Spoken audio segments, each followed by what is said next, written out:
Hi, my name's Alex, and this is my 2021 Dodge Challenger RT Scat Pack 1320. It's going to be me filming in there. So, first thing, 5 things I like about it. We're going to start off with the paint. This comes in Hell Raisin, which is a color that replaced Plum Crazy Purple. I personally like it. It's definitely a little bit of different color. Certain lighting kind of looks black, but to be honest with you, when it's in the light, hit it just right. Pretty cool. Second thing I like, and it's a little quirk here, what I like that Dodge does, and depending on the model, you get different things.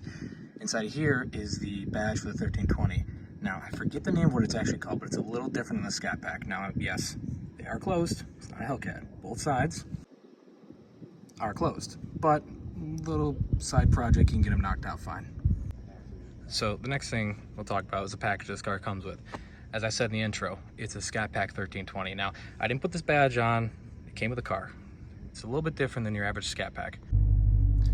So 1320 package does come a little bit different setup than regular Scat Pack. This, in short, is basically a Scat Pack designed solely for drag racing. Now, one of the packages that it's come with, options-wise, you get a cool little Alcantara wheel. Of course, mine's a little worn because it's dailied, and yeah. But in addition to that, you also get a different setup as far as controls go for driving. And also, side note, usually you get something that says drive modes in Scat Packs. This one just gives you drag mode.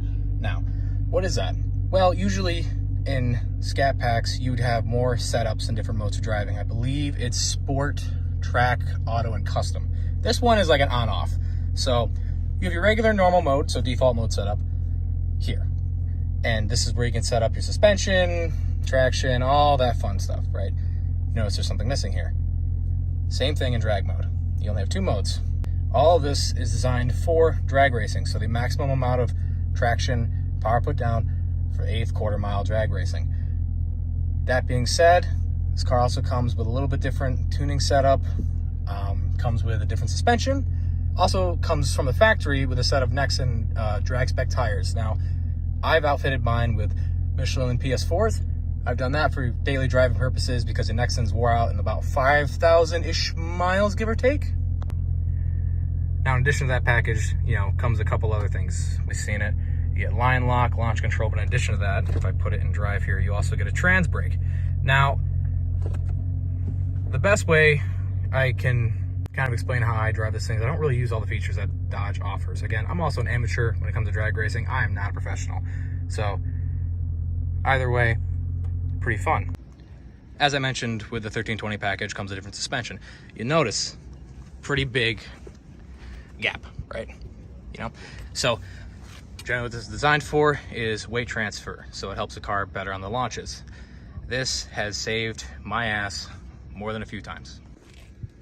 Now, next thing I like about this car generally is the interior comfort seats wise. I'm skinny by no means, so I need a little more room when I'm driving around. These seats do just that. Now, mind you, they're not the perfect seats. You're not going to feel like you're riding on air, but as far as just practical driving wise and room to move around, not bad. Last thing I'll say about liking this car, trunk space.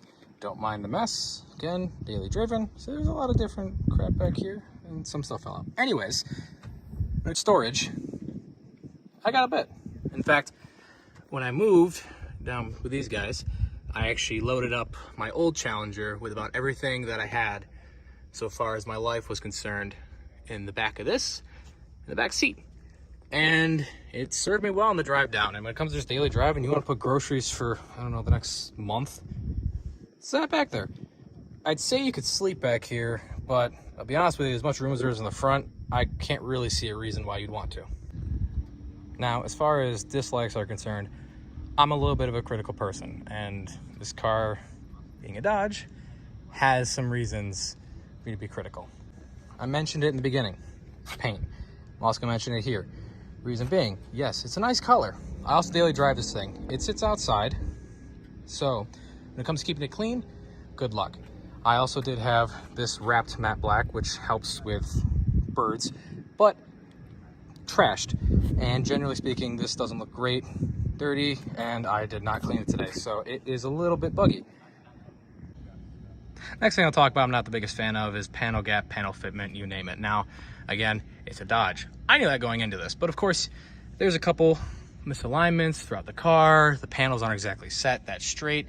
So yeah, you're gonna have that, and it's something I've learned to live with. It's not the biggest complaint in the world. At least it doesn't leak anywhere, and there's no weather stripping problems yet. But for the most part, that's one of my complaints for the exterior is different panels don't quite fit just right. And in fact, my old RT, the hood would set kind of odd. I got lucky on this one, but I see it a lot with different Challengers where the hood doesn't quite sit just right. And mind you could probably adjust to make it sit well, but I was struggling to find that. So another dislike, just for critiques here, and this also kind of plays into design aspects, and I understand that, just generally look at it, it's a little wonky. So look into the usage of spaces, right? Okay, that dash, a lot of empty space. I get it, I do. Looks a little odd. The plus side, I got cup holders here. Now, I'm not saying it breaks down, but you never know. So another thing I'll talk about generally with this car, and especially a 1320 package, is handling. Now, when it comes to Challengers, you're not gonna buy it to handle. Like, let's be honest here, you can make them a track car, yes. Are they gonna be great? I'm not really gonna be able to say yes or no to that, but generally, But this one specifically being a 1320 package made for drag racing, handling is terrible.